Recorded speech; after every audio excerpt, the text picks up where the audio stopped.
आज में आपको बताएं कि नून लीग से इत्तेहाद करना है या नहीं, तजावीज़ सामने आ गई हैं। फैसला आज करेंगे। Pakistan Peoples Party Central Executive Committee का इजलास आज दोपहर 3 बजे दोबारा होगा। गुज़िश्ता रोज इजलास में मुतादिद अरकान ने नून लीग से इत्तेहाद की मुखालफत की। ज़राए के मुताबिक मरकज में हुकूमत बनाने के लिए मुस्लिम लीग नून और पीपल्स पार्टी के दरमियान शराकत इक़्तिदार का फार्मूला भी तैयार कर लिया गया है। वज़ारत उज़्मा 2 मराहिल में तकसीम करने पर इत्तफाक हो गया। पीपल्स पार्टी और नून लीग में हुकूमत साजी के लिए मुशावरत जारी। हुकूमत का हिस्सा बने या ताकत पर ओपोजिशन करें, पावर शेयरिंग फार्मूला क्या होगा। Peoples Party Central Executive Committee इजलास में नून लीग की तजावीज़ पेश की गयी। अरकान ने कहा कि इत्तेहाद से बनने वाली मखलूत हुकूमत कमजोर होगी।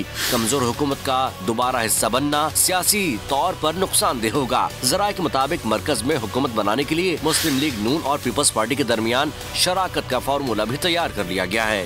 फार्मूले के मुताबिक पहले मरहले में ज्यादा नशिस्तों वाली पार्टी का वजीर आजम 3 साल रहेगा, जबकि दूसरे मरहले में 2 साल के लिए दूसरी जमात का वजीर आजम होगा। शराकत इक़्तिदार फार्मूले के तहत पीपल्स पार्टी पंजाब की वजीर के लिए मरियम नवाज की हिमायत की यकीन दहानी कराएगी।